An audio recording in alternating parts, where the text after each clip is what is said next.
नमस्कार दोस्तों, राधे राधे। आषाढ़ मास की अमावस्या को अत्यंत पवित्र और पुण्यदायी तिथि माना गया है। ये तिथि पितरों की तृप्ति, आत्मशुद्धि तथा दान पुण्य के लिए विशेष रूप से महत्वपूर्ण है। इस दिन विशेष रूप से गंगा स्नान, तर्पण, श्राद्ध एवं ब्राह्मणों को अन्न वस्त्र दान का विधान है।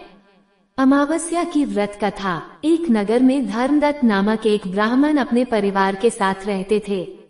वे विद्वान, शांत और अत्यंत धार्मिक प्रवृत्ति के थे। उनका जीवन तप, ध्यान, पूजा और परोपकार में बीतता था। उन्हें वेद शास्त्रों का ज्ञान था और वह नियमित रूप से व्रत और तर्पण किया करते थे। धर्मदत्त का एकमात्र पुत्र था सुमति। नाम भले ही सुमति था, पर उसका स्वभाव उसके नाम के विपरीत था। वह अपने पिता की धार्मिक बातों को मजाक समझता था। पूजा पाठ, व्रत, दान में उसकी कोई रुचि नहीं थी। उसे लगता था कि ये सब पुराने जमाने की बातें हैं, जिनका आज के जीवन में कोई मूल्य नहीं। जब भी धर्मदत्त कोई व्रत रखते या अमावस्या को पितरों का तर्पण करते, तो सुमति उनका उपहास करता। वह कहता, पिताजी, जो लोग इस दुनिया से चले गए, उनके लिए ये सब करने से क्या फर्क पड़ता है? क्यों बार बार भूखों को खिलाना, पितरों को जल देना, ये सब व्यर्थ है। धर्मदत्त उसे समझाते, बेटा, ये सब केवल परंपरा नहीं, बल्कि आत्मा और परमात्मा के बीच का एक सेतु है। पितरी हमारे पूर्वज हैं, जिनकी कृपा से ही हम इस धरती पर हैं। यदि हम उनका सम्मान नहीं करेंगे, तो उनका आशीर्वाद भी हमें नहीं मिलेगा। लेकिन सुमति पर इसका कोई प्रभाव नहीं होता। एक वर्ष आषाढ़ मास की अमावस्या आई। धर्मदत्त ने गंगा स्नान किया, व्रत रखा, पितरों का तर्पण किया, ब्राह्मणों को बुलाकर भोजन कराया, वस्त्र दान किए। उन्होंने सुमति से भी आग्रह किया कि वह इस पुण्य अवसर पर कुछ सेवा करे। लेकिन सुमति ने न केवल मना किया, बल्कि क्रोध में आकर कहा, अगर आप यही सब करना चाहते हैं तो करिए, मुझे मत घसीटिए। मुझे इन मृत आत्माओं से कोई लेना देना नहीं।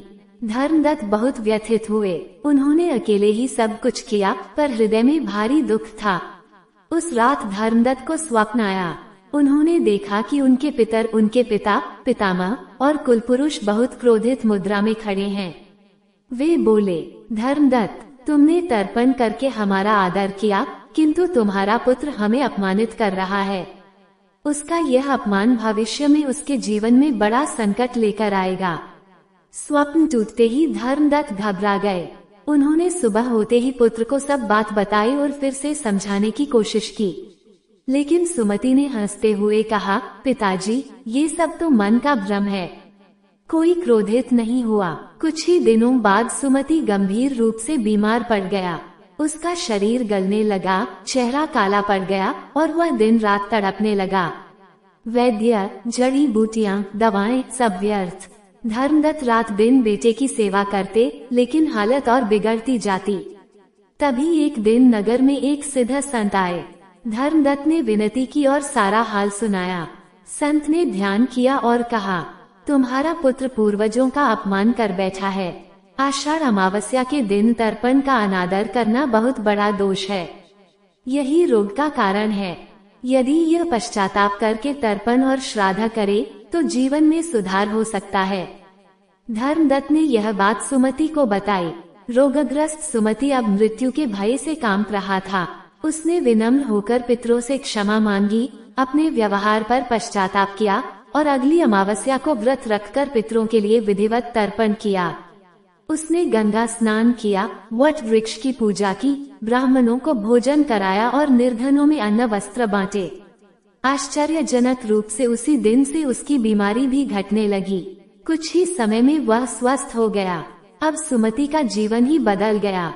वह अब प्रतिदिन पूजा पाठ करने लगा, व्रत रखने लगा और अपने पिता की तरह धर्म में लीन रहने लगा।